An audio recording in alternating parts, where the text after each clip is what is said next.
Can you hear us, Sick? 1 second, technical difficulties. All right. Where was he last week for the technical difficulties episode? Oh yeah, so I figured out what the audio issue was. It was the jack cam. You're right. It was the jack, yeah. But the reason the jack was so fucked is I had like probably just under a third of a gram of weed had somehow gotten jammed in. All right. Well, welcome to Bushbanter here. We got another great episode teed up for you guys, giving you the hottest takes of the IBL from coast to coast. All you millions watching worldwide, you know you want to hear about the IBL, and that's what we're here to bring you. I'm, of course, Garrett, a.k.a. G. Hill, in the building. I'm going to look over to my left. E. Hill, are you in the building? I am in the building. Yes, guy. The man with the stash, Cam Hagreen, are you here? I am in a building, yeah. All right, and Ramon Natali, are you here, sir? I am also in a building. Welcome. Hello, everyone. That's awesome. And all right, and finally, our special guest, the pride of Buffalo, New York. You know this guy's coming in with that submarine sinker at you. A Kenmore West Senior High graduate, also Florida State alum and University of Pittsburgh. And I noticed another thing. This man was out in Palma, Italy, in another IBL, the Italian Baseball League, for 3 years. Mamma mia! His nonna is so proud. We got on the show our boy, Justin, sicker than your average, the hunt for Red October, the submarine man. Are you in the building? Cheers, boys. Thanks for having me. Yes. All right. Salute. All right. Salute. Ciao. Cheers. All right. Well, great to have you here, Sick. Thanks for No, taking good to the be time. here. Thanks for taking the time. So I thought I'd just first start off with how we typically talk to everyone. Like, where'd you grow up? And how'd you get involved with the game at an early age, and then obviously progressing to the college level, and obviously Sure. then two IBLs. Oh yeah. No, yeah. It's funny. I think my IBL tenure is, I'm on double digits now. But guys, thanks for having me. I don't know if you noticed, I put extra olive oil in the hair today. We noticed. Nice and slick for you, looking good for the boys. But just growing up in Buffalo. Went to public high schools, played some ball there. I was kind of a three-sport athlete when I was younger, football, baseball, but obviously not the biggest dude in the world. So I was like, you know what, I think baseball might be a good route to go, maybe a chance to play beyond, high school and college. I had some D3 offers for football. I was a quarterback, and this was around the time Doug Flutie was the quarterback of the Bills, and, not that big of a dude either. So I was like, okay, maybe we can make this work. Quick interjection, Sick. Did you throw the football submarine as well? Or is that baseball? That's what I was going to ask. If the situation called, I had all arm angles covered, even from a young age. But baseball,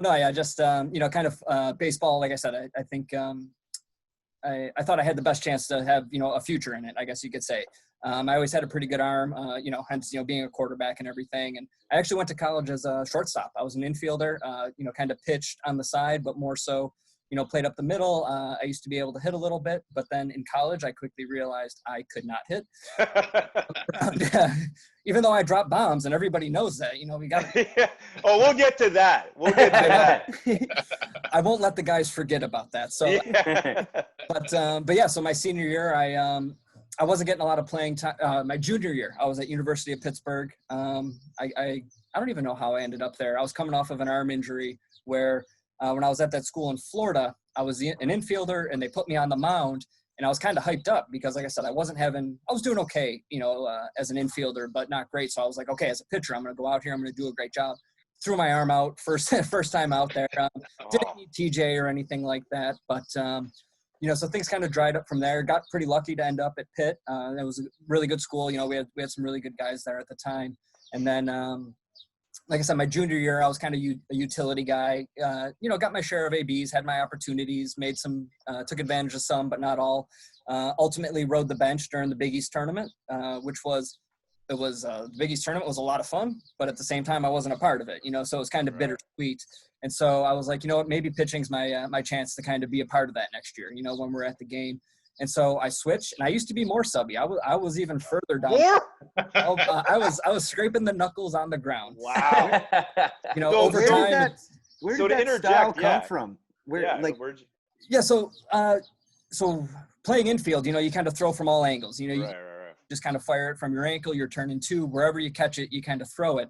And when I was in Jacksonville at my JUCO, we had a couple submarine pitchers there. And it was always in the back of my mind, like, I think I could do that just because I can throw from these weird angles. And when I started pitching, I kind of just tried everything. And I said to my coach at Pitt, I was like, hey, I can try it submarine. And we did that. And that's just kind of how it went from there, And, Wow. through time, it's kind of morphed to a natural. I don't even know where I throw. It feels like I'm throwing over. Before it was like conscious, but now. But anyway, yeah. So that's how it came. I was just like I said, I was like, I think I could give this a try. And I know, like, because I was never a flamethrower. I think in my heyday, I would, overhand hit like touch 90 on like my hardest throw, and that's not really going to do too much. But underhand submarine, you get that little bit of movement, and maybe you could survive a little bit, and be a little bit different. So again, it was just kind of one of those things where I knew I wanted to keep playing baseball, and I was like, maybe this is my chance to kind of, continue down that path. Right. And so on that note, I noticed here, prior to going back home to Mother Italy, you played a year, I think, in the Frontier League with the Kalamazoo Kings. So what was basically, once you'd wrapped up the college career, like how did they approach you, and maybe shed a little light on that experience? Yeah, sure. So it was actually I've known this guy in Buffalo, Rick Lancelotti. He's a former Leaf. Rick Lancelotti? Beauty, what a name!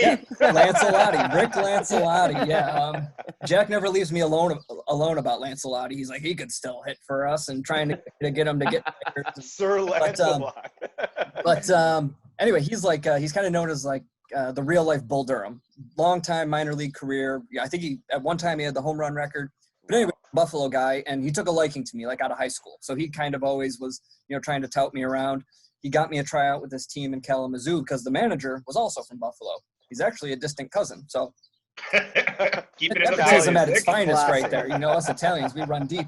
But yeah, so I got the tryout, and I went there, and I had a really good spring training. But I was still kind of learning how to pitch. I was an infielder. I was kind of showing them that I could throw up here, I could throw down here, because I threw harder from up here. So I was like, I just want to show them a little bit of arm strength. And but it was tough to kind of concentrate on both. So on the days I would go out there, and I would do well. But then there'd be other days I'm behind every batter, and then I'm walking guys. And so it was really, kind of good Justin, bad Justin, which one was going to show up.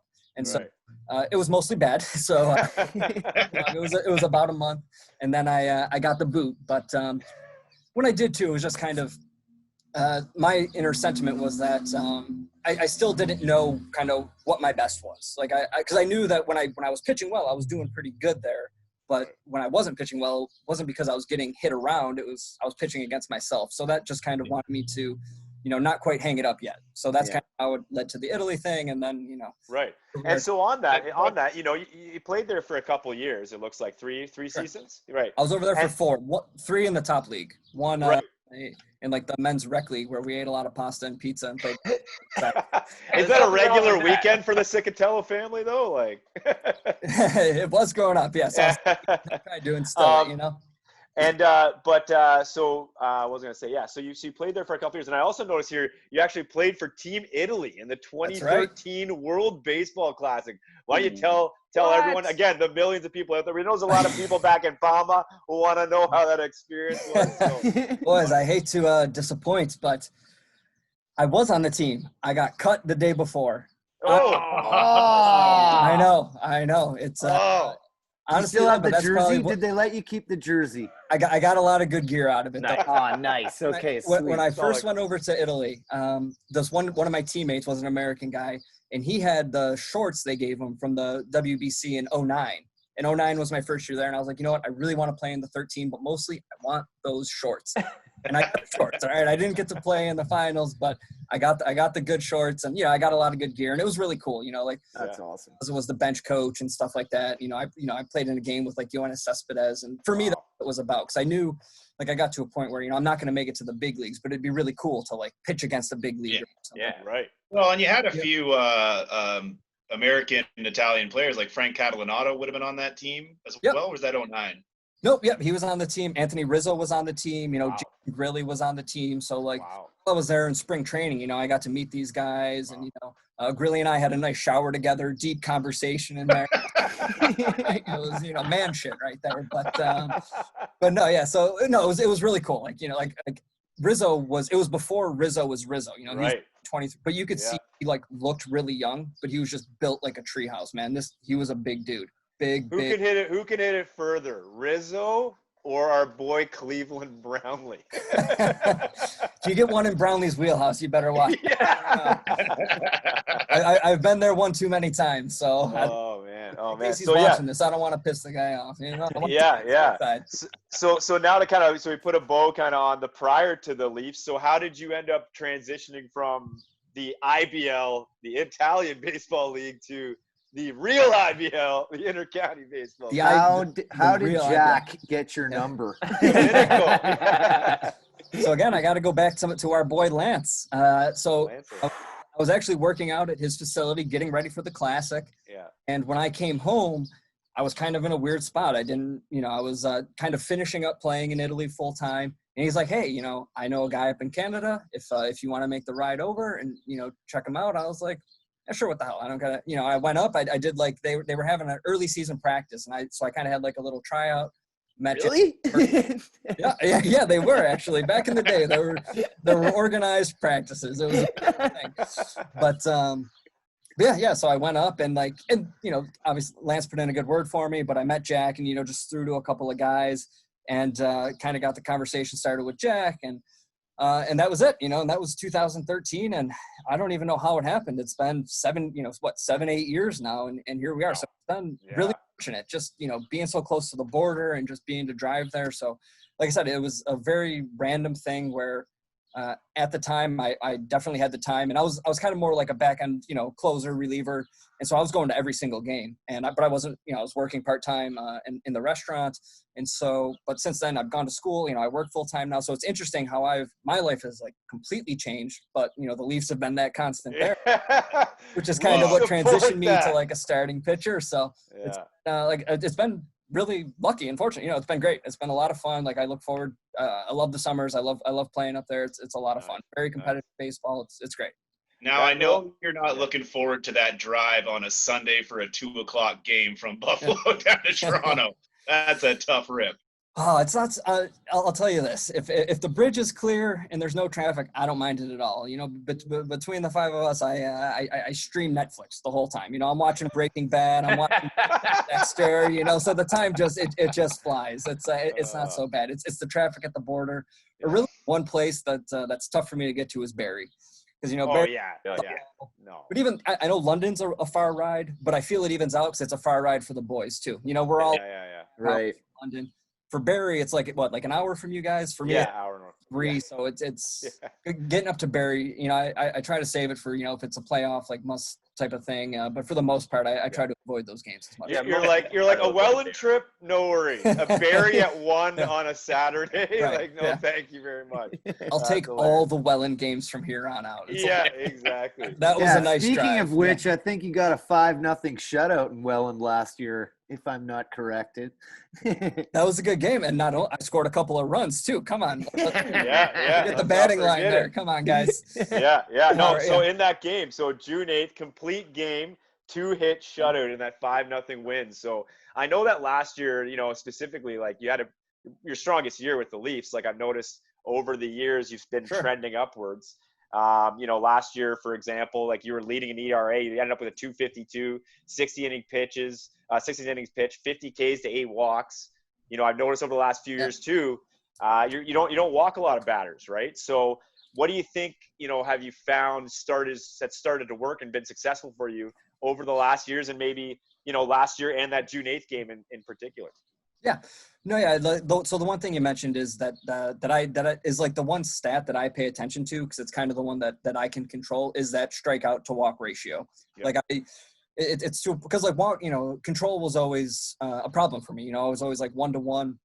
Someone told me a while back, maybe when I first started pitching, that a good ratio is 3 Ks to every 1 walk. So that's kind of always what I'm like, kind of trying to get at. And like, it's gotten to a point, like I think, I've just continued to develop as a pitcher. I may not, when I was, I'm 36 now, I'm probably not as strong as I was when I was 26 or throw as hard, but I think I've, gotten a little bit smarter and just continued to refine everything.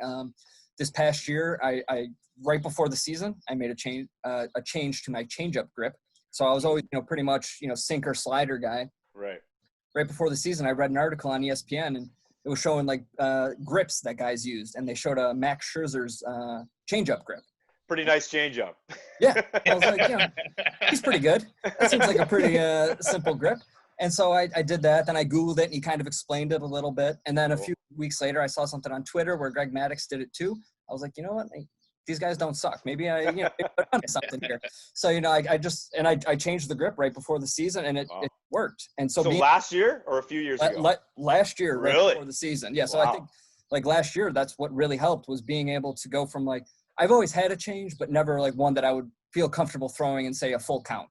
But Right. it was like any count, just flip that change up in, and to be able to throw it with the same control as my fastball. But that day, I remember that day too. I think I had a clean game going through the fourth inning, and then I walked somebody, and I have my doubts that was a ball. That was a good pitch. It was I have my doubts. The umps have it out for the Leafs. We already know this. They do. It's unbelievable. It's unbelievable. Nonsense. Freaking Doc Brown behind the dish there in his DeLorean time machine. Yeah. And that white mullet.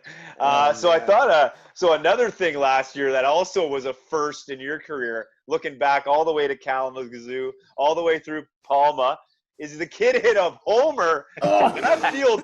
Now, mind you, people, this was, I think, it was like second game of the season? It was about 4 degrees out in Christie Pitts, rain pissing, sideways wind. There's no one there in the park except for the bushman and a homeless guy like under like a tree to shield himself. And our boy Sick, Mr. Pop, goes deep. Tell us about that, and how much did you give it to the boys like after you got that homer? Like, I mean, it's one of those things where I couldn't even make it around the bases without cracking a smile myself, believing what had just happened. It was, but also too, if you guys look tonight, you might see it still orbiting it's out there. But no, it was funny too, because when I went up to bat, I saw, I didn't see, but everyone told me that the outfielders were basically playing infield, and all I was thinking was, get a fastball outside, just get it over his head, pepper it to right field, keep things really simple. And somehow I don't even I closed my eyes and swung, but as soon as I hit it, I kind of like you mentioned, it's been a long time since I've hit a home run. Probably I never hit a college home run. That was one I came really close a couple times, but never got one. But when I hit this, I was like, pretty sure that's out of here. Just squared the barrel up, and I felt it was one. Yeah, I didn't feel it. I was like, it got up into that wind, the short deck and left. I was like, I didn't quite pimp it, but I did not sprint out of that box. Just a little bit. Yeah. Well, I almost made it to second before I just like, this is too much. This is I can't remember, but did you put the hand over the eyes to watch it fly out? Or I had enough time where when I got to first, I was like, is that still going? Come on. And of course, I got the silent treatment in the dugout, but that was a lot of fun. Like I said, it was just, and I actually got a lot of messages from guys around the league, like Walton Berry, former teammates, like, am I reading this box score? I caught into that. We're like, because I've had a few at bats, and never with much success. I think I maybe had 10, 15 at bats. I think I was maybe one or maybe even over. I think it was my first hit actually. But there you go. Just, well, on take over that raw talent. You just can't deny it. Sometimes. You know what? Absolutely. It was due. It's just innate at points. So on our end, Sick, I gotta say, because of that terrible conditions we were witnessing, that really made the day count. One of the bushmen had to go warm his hands up in the washroom because he was getting like frostbite. No, he was getting hypothermia. JP was hypothermic at that point. He was like shivering. Yeah.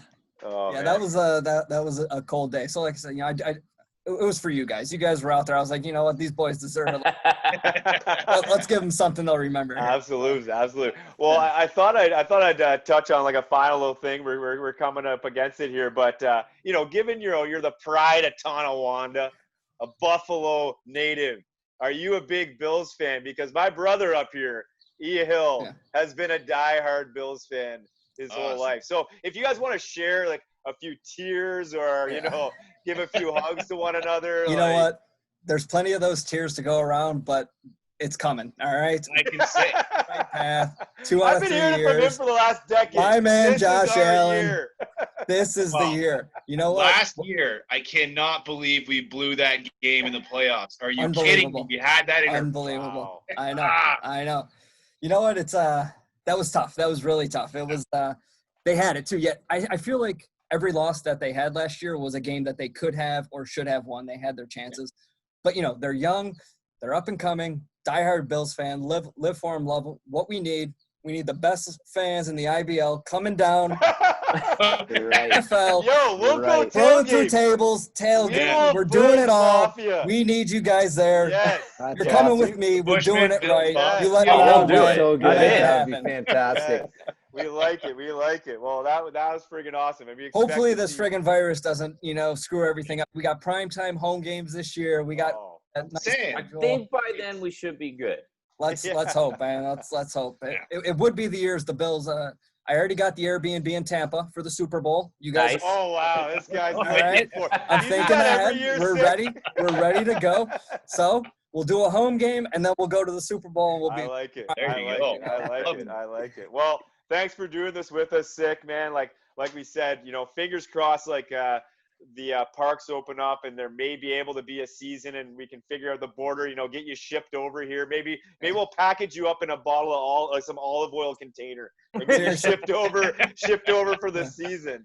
But, I'm always smuggling contraband for the boys, so now I got to smuggle myself, I guess. We'll on another make it note, that's happen. actually interesting. You must be the duty-free king. Like I they am. see I'm you like the- 2 days a week. Like I'm the tobacco guy. Even last year, I had to smuggle Santos over the border.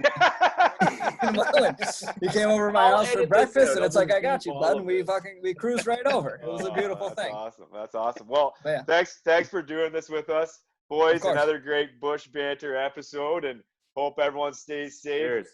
Cheers, boys. Cheers, guys. And we Yeah. appreciate the support too. We appreciate you guys coming to the road games. Like I said, it doesn't go unnoticed. It's nice to have fans, and it's a lot of fun. You guys are great. So Well, I actually got to ask you, Sick, as a pitcher, we've asked this of a few other people. What's the biggest meltdown you've seen caused by the Bushman?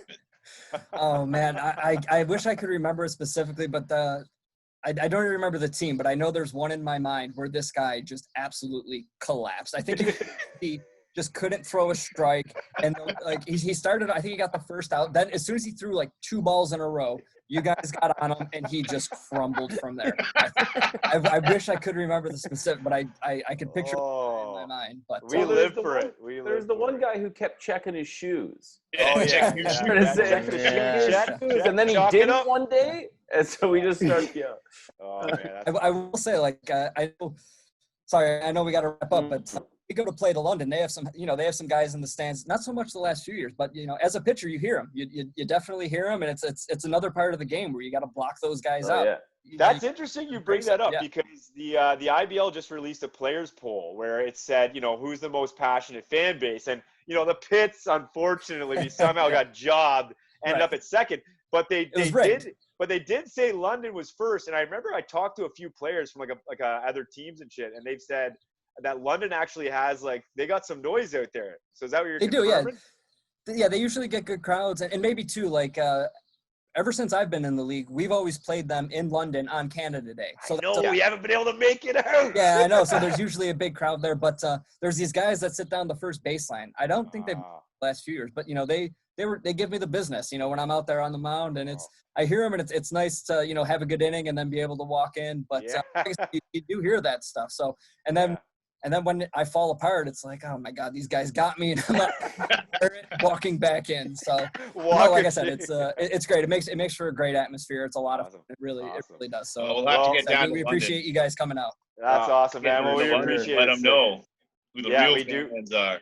Yeah, That's we do right. got to make That's that right. London trip. Well, we appreciate it, Sick. And again, stay safe, Thanks stay a lot, well. Sick. All right, Later boys. from Thank the you bush. so much. That was All right, fantastic. take care. Good chatting with you. Yeah, All man. right, Later. All right, brother. All right, Have guys, a we'll good talk one. to you later. Cheers. All right, Yeah. man. Cheers.